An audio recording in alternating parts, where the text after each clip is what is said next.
Hello everybody, ladies and gentlemen, boys and girls, viewers of all ages. Good day to you and welcome back. Glad you guys are here. We are returning to the part 2 episode of this 2000 Chevrolet Silverado with 5.3, straight out of Canada. It has no ignition key. Cut!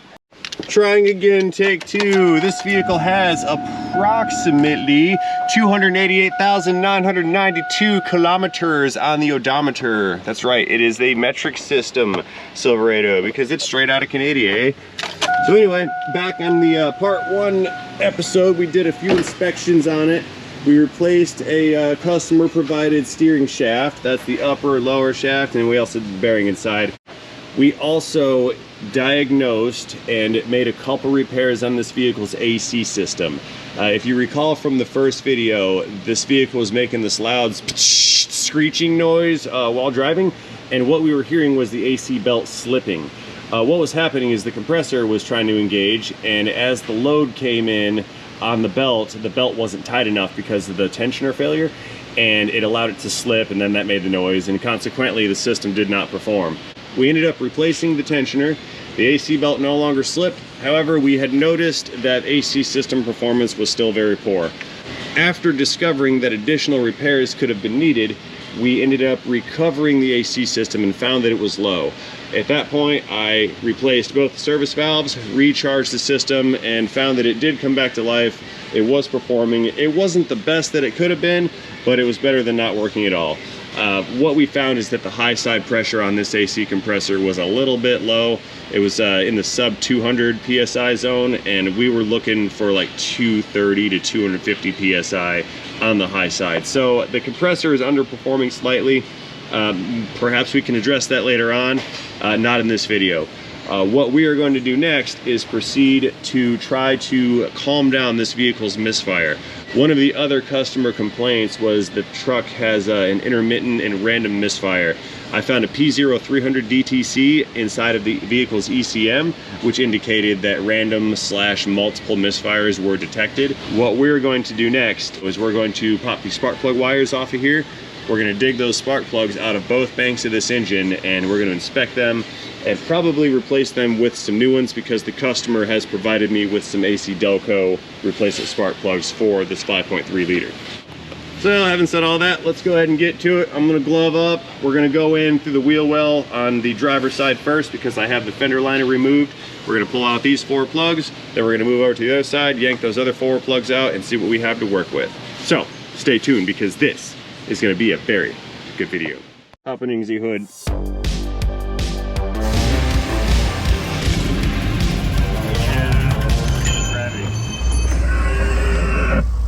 Oh, look who that guy is.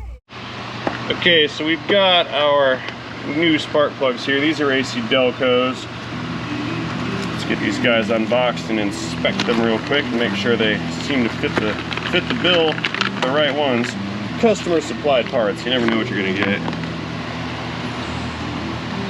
Not too shabby looking. Part number 41-962 AC Delcos. Tapered face, looks like they're platinums. These platinums? Yeah, they're platinum. All right, let's go ahead and get started. Like I mentioned back in the first video, these wires may or may not survive the extraction, so I do have some new ones on the way to complete this job. But until they get here, let's go ahead and peel these things off and then get these plugs out. All right, so we're coming in with some curvy, angular, needle nose kind of specialty pliers. And what I'm gonna do with these guys is down at the business end of these wires, I'm gonna use these pliers to get a hold of that metal heat shield right there. See that metal?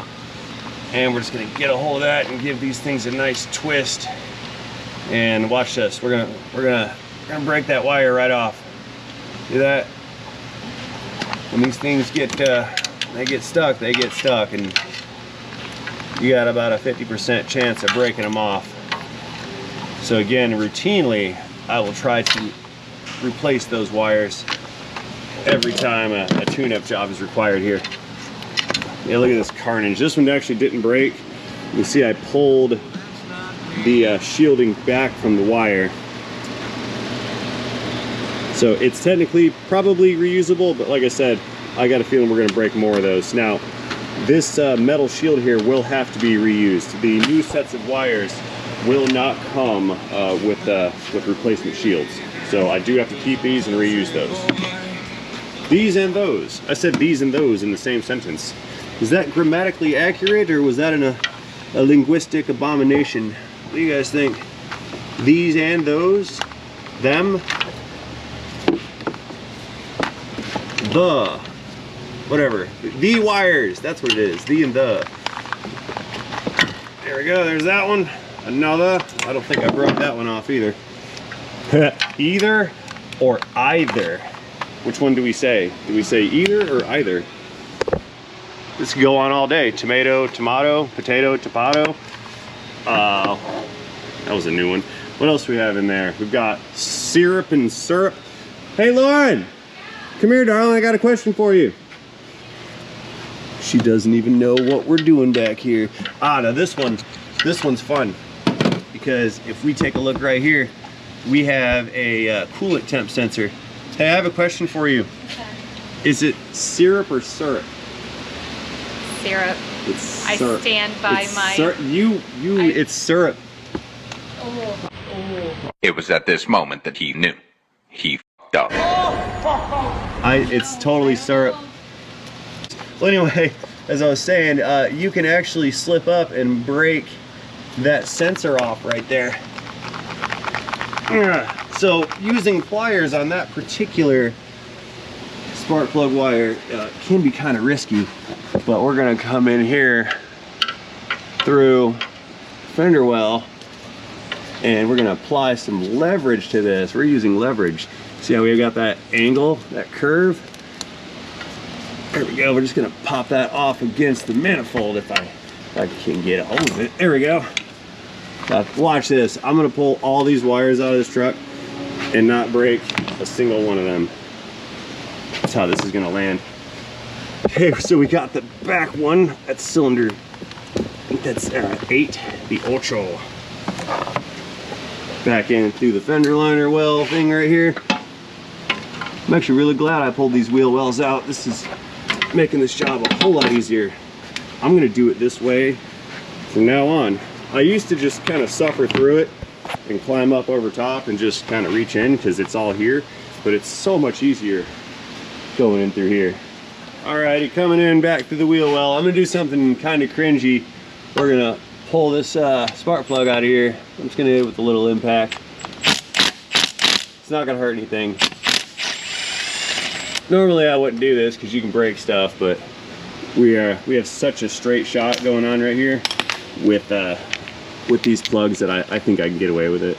The owner said this was the original set of spark plugs in this. Compare with our new ones. Part numbers are the same. We can see this plug here has some wear on the electrode and this one does not. That's interesting. Now let's gap these out real quick and see where they come out. So this one, our new one, that's gapped right at 40 thousandths of an inch. And this old one here, this one's gapping up at, oh look at that, 66 thousandths of an inch. So definitely have some wear to them. Okay, let's go ahead, pull the rest of them out and see what we got to work with. Impact gun, spark plug job, evil technician. Hey, no problem. That one came right out like butter. Also looking to be in a similar situation here. I've got quite a lot of gap on this plug right here. Okay. Luna, what are you doing, girl dog? She's pacing. If she wants some attentions. Or maybe the impact gun is disagreeable to her. She was laying right over there next to the rack. Okay, this one here. Look at that gap. That is a lot of gap on this plug. I bet that's in the 70 to 80 thousandths mark. Wow. Excessively wide gaps. And last one on this side. Pull that guy right on out. And over to the bench for examination. Another huge gap. Okay, check these out real quick. We're looking at, dang, look at that, 77 thousandths on that one. That's up there. Look at this one. 78 thousandths. Yeah, that's the 66.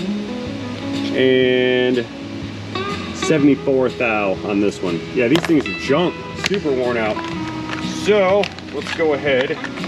We'll unpack 4 of the new ones. 1, 2, 3. I'm missing one new one. No. Oh, it's in the big box. Down here. Okay, let's get these guys set up over to the truck and reinstalled. All right, so I'm trying real hard to get as much progress finished on this job as it is. Some of the fellas from A-Rod's live stream at Power Stroke Tech Talk are coming in today. Aaron is going to be here. Bearded Ford Tech is driving in from North Carolina. He's going to be here this week.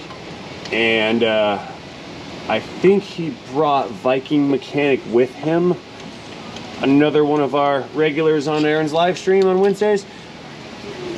So it's gonna start to get a little loud around here. So I'd like to get as much progress done in this truck as it is, or as much progress done in this truck as possible before the distractions come in, because I'm gonna have plenty of them. That's 3 plugs. And by the way, I'm not gonna run these in with an impact. That's uncalled for. We're not gonna do that. I can take them out with an impact, that's fine. Maybe. Trigger control. A first time spark plugger doer yourselfer, I would not recommend using impact guns on spark plugs. But, I don't know, do as I say, not as I do. How about that? Ha! Kidding, I'm kidding, I'm kidding. Don't listen to me. It's for entertainment purposes only. Yeah, nobody ever said this was a how-to channel. This is a nonsensical rambling type of channel.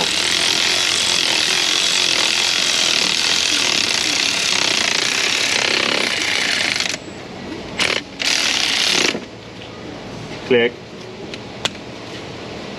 A little bit of torque action. And there it goes. Aha! Yes, it hit the ground. Got it. There it is. And it rolled right towards me too. This is good. Alright, next plug. Let's get this tightened down. I have my wires here. They've arrived. They came in while we were jaw-jacking about nonsense and whatnots. That one's a little bit more kicked. That one's tight.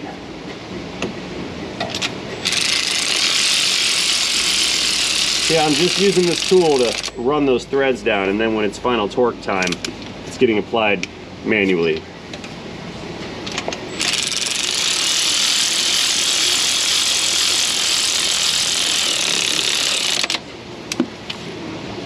There we go. 4 plugs installed and tight. All right, let's get these wires unboxed. These are Denso wires. The correct ones. Okay, so what we're gonna do here with these units, we're gonna take our old heat shields and slide those over the spark plug boot side. Actually, let me back up. I'm ahead of myself. So far ahead, I'm behind. You're new. We need to inject the electron-containing lubricant into the orifice. We will grab 2 more. Give those guys a little squirt. Oh, missed a hole in that one. There we go. And then we can get our shields installed over the spark plug end of our wires. We can go pop these units back onto the plug. Dangly bits. Uh-oh, the cavalry's here. What's up, man?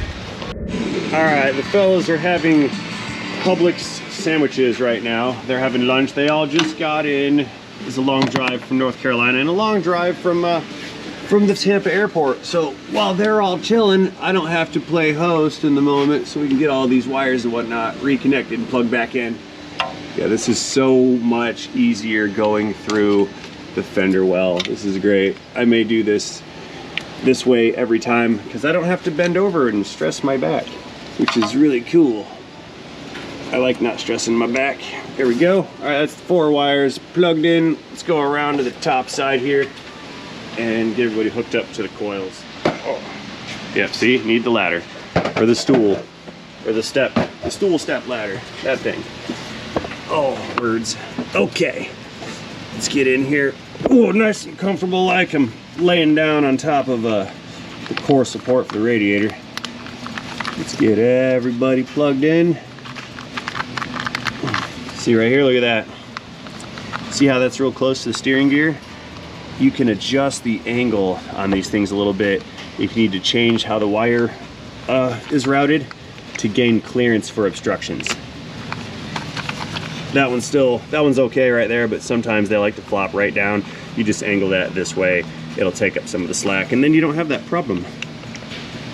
There we go, got that one on. Okay, halfway complete. Let's go around to the passenger side and repeat procedure. Actually, you know what? I think I've got a cool idea. I'm gonna do this side from the top, and I did that other side from the bottom, and then when it's all said and done with, you guys can comment on which side looked like it was the hardest, and then at the end of it all, I can grant testimony on, oh, come here, on which side I thought was the hardest. That way you get the video perspective point of view and the technician's point of view on which method works out best. That might be kind of cool. Let's try that. That'll be a fun little experiment. That's one wire. Wasn't too bad. One thing I'm noticing employing this method is my angles of attack here are somewhat limited. Additionally, the pliers are actually kind of long, and I'm running into interference with the fender well, actually. So let's see. There we go. That one's off, and I still didn't break it. There we go. Let's get the one up in the front here. Now, I'm actually at a slight disadvantage on the passenger side of this engine as opposed to the driver's side, and that's because of the design nature of this engine itself. See, these cylinder heads on this unit are, you guys couldn't even see what I was doing. These cylinder heads on this unit are both the same part number, and the spark plugs are at an angle. See that angle right there? So when the cylinder head part is on this side, those plugs are angled back towards the rear of the car. When that head is flipped around and on that side, the plugs are pointed towards the front. Now, that's usually not a big deal, except for when we come to this rearmost spark plug right here. We don't have a lot of space, and Aaron's creeping up over the fender well. You done with your Publix over there? I have to tell you, Publix subs are the best. Mint. Oh my God. Isn't it? Oh my God. It's all designed to lure you down to Florida permanently. That's, anyway, as I was saying, that's actually kind of it's a small area down there, and getting your hands and flanges and tools into that section can be a little difficult. So that is why I feel that I'm actually at a disadvantage on this side, but we'll see how it works out. Anyway, that's 4 wires removed. Now I just got to bust out those 4 plugs, and we'll get them gap checked, and then we'll install the new ones. Yeah, I'm gonna do it again. It's for scientific testing purposes. I need to make sure that all my test protocols are they're matching each other. I need an extension. I know, we'll use a universal swivel as an extension. That way I can get our articulation out of the tool, and I get more clearance. There we go. But now my end is extra wobbly too, so it's gonna be harder to drive. Plug removed, plug on the floor. That's fine, we don't need that anymore anyway. Uh-oh, do I have debris? Oh, look at that. See, this is why you don't use impacts. I broke the plug in my socket.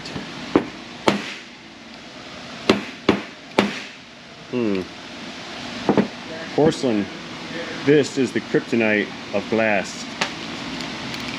Like if you throw that onto some glass, it will break the glass.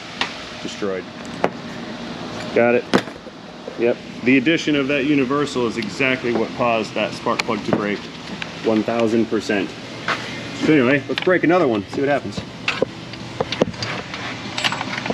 unclickage. Yeah, that wobble that is introduced is what can do it. Look at the gap on that thing. Wow. That was good. Now that one in the back we were discussing, the difficult to reach and access plug, that one I've got to do by hand. There's no getting any kind of tool in there whatsoever. All right, that one's out. We get another giant gap. Yeah, I would not be surprised to learn that these were the culprit for those misfires. And I can also say that I need more tools to handle this side here. What do we need? An 18 and a low profile ratchet. That's what I'm looking for. This is my super low profile set. The reason I'm getting another socket out is I can take this and stick it, I'm just gonna take a 19. I can put a socket over the socket and then have compound sockets. But that's not the one I want. The 19 is the one I want.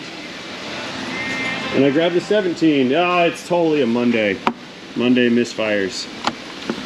There we go. The Monday misfires. That's what we're gonna call it. That's catchy. I can get down with that. So anyway, 19 millimeter over that spark plug socket, and the ratchet is going to engage the 19. So I've got a low profile solution for a low profile absence of space here. So I've got a low profile solution for a low profile situation.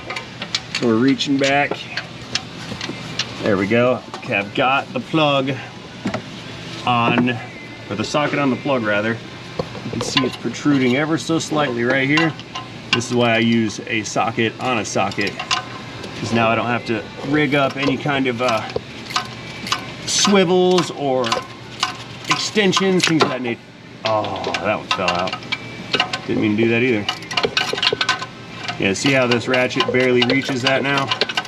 That's the purpose of that little socket, just to give me that extra ½ inch. But since it fell down, we're just gonna suffer through this one. There we go.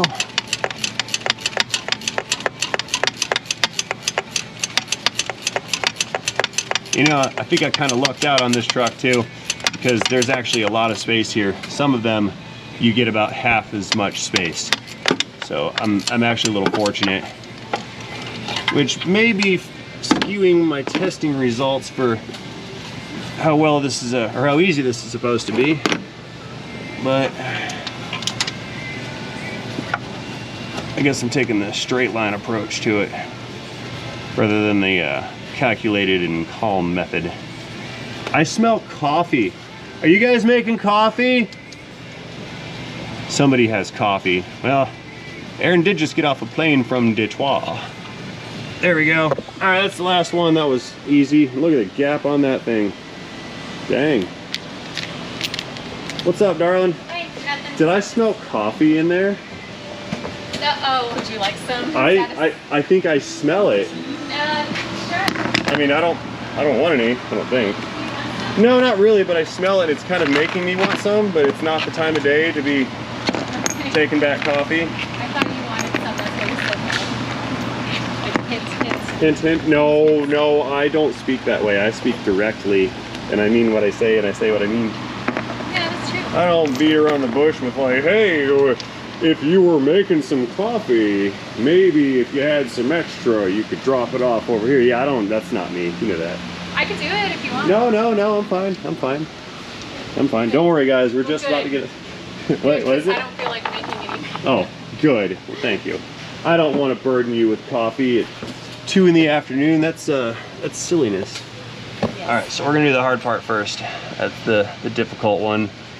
Since I can't see it, I can barely feel it. Don't know what's going on in that hole back there in the back. We're just gonna start this by hand. There we go, a couple threads have started, but that's not enough. All right, spark and plug socket coming in.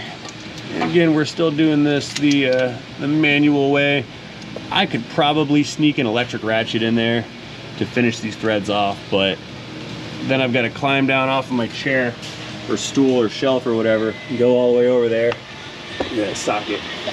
Go over there, grab the ratchet, reset it back up. It's just gonna take too much time, and I'm lazy today because it's it's lazy, or it's a Monday.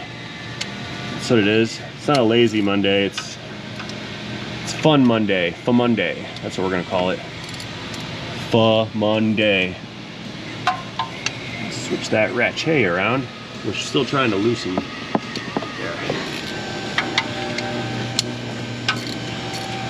There we go. Now we got the train rolling. See how we were off to a slow start, but I think we can catch up. You guys time me. Tell me if it took more time to do this side or less time to do this side.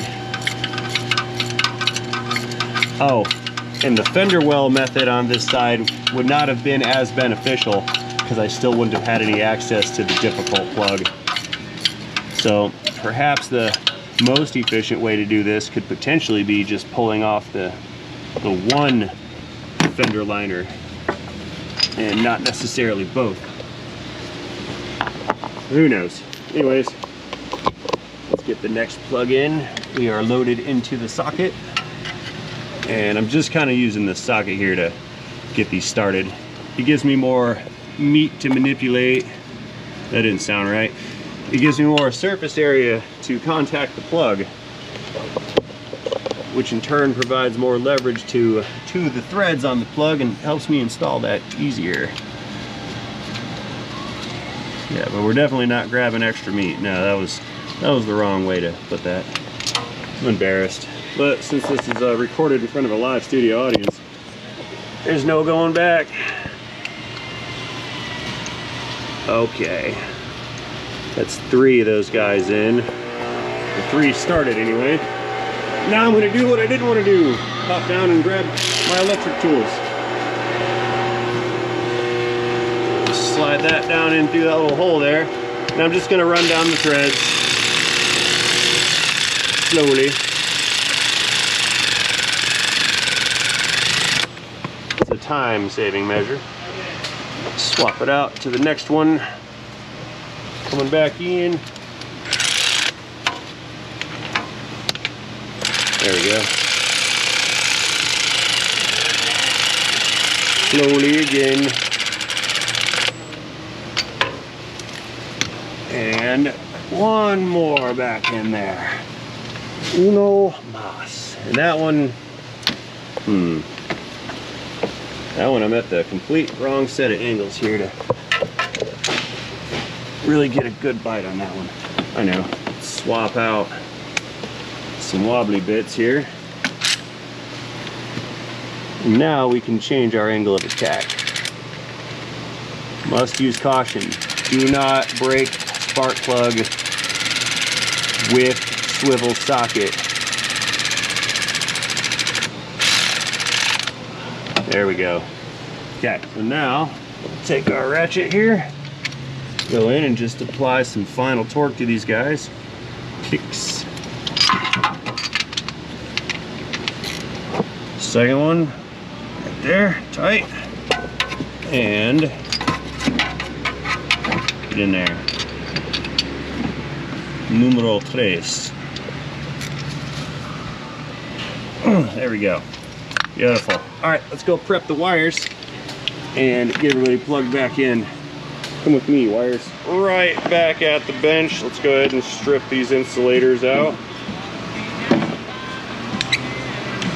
Got 4. Got the lube. Gravity. Got the lube. Let's give these guys a couple squirts. Good. And 2 on the other one. Yep. There.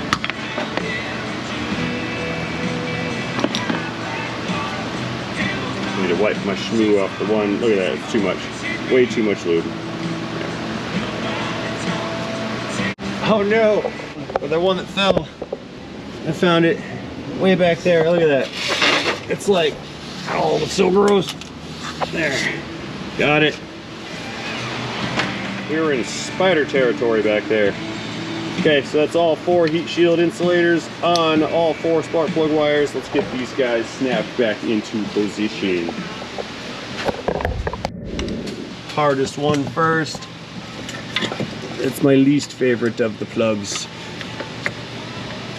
There we go, that one's on. let's snap it onto the coil. And we need to check the wire, especially in this corner, to make sure there are no clearance issues. If this wire touches anything and it rubs on it, it'll rub through, cause a misfire. And that would be bad. There's the next one. Snap that guy on. Same thing, it's got to come up through that bracket. There's a bracket here for the oil dipstick, and we want to make sure that wire clears everything on and around that bracket. One right here. Plug you in. And last one coming into position. Clickage. Plug you in right there. All right, good to go. That is one successful tune-up. Okay, so here's my opinion on the matter. I think that it really doesn't actually matter if we pull these fender wells out to perform these spark plug jobs on this truck or not. It was slightly easier to navigate the driver's side due to some of these obstructions, and since I was able to go in through the fender well, that was a little bit easier. Had I done the reach over method from the top side, my arm would have been caked in some of this Canadian contamination right here, which would have been a less pleasurable experience for me. So the way I did it on that side, it was a cleaner job. I think that the effort and the amount of time remained relatively, well, the same, especially this rear spark plug back over here. So that's my opinion. I don't think it really matters wheel well or no wheel well. That may change depending on the vehicle's configuration, but in this particular instance, I think that it did not matter whether or not I took the wheel wells out or left the wheel wells in. Alrighty, let's hop inside here and get the key. I'm not going to test drive this car yet. Like I said, this is the part 2 video on this trucks, and it looks like it's going to be a series. Restock easy engine. So nice. So because of that, I'm not going to throw the wheels on just yet because I do have more work that's going to happen on this truck. I'm not certain which order I want to go in just yet, but the test drive segment is going to have to wait. However, as we can see, it's running smooth. We have no engine shakes. We have no misfires. Let's check the dash real quick for a check engine light with a flash. That's we got a negative on check engine light. Yes, we do have that ABS indicator on. I need to diagnose that, and we're probably going to end up putting the pump or the module in it, maybe both, I don't know yet. We need to check it out and then go from there, but there will be a part 3 on this video at least. There is more work to do in the future. So having said that, I hope you guys tune in for the part 3 on this particular Silverado. And as always, thank you for watching this part 2 all the way to the end.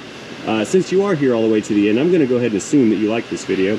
If my assumption is correct and you did like this video, please feel free to let me know about that by tapping that like button down below. Do not forget to drop me a comment or two while you're down there. And most importantly, have yourselves a fantastic day.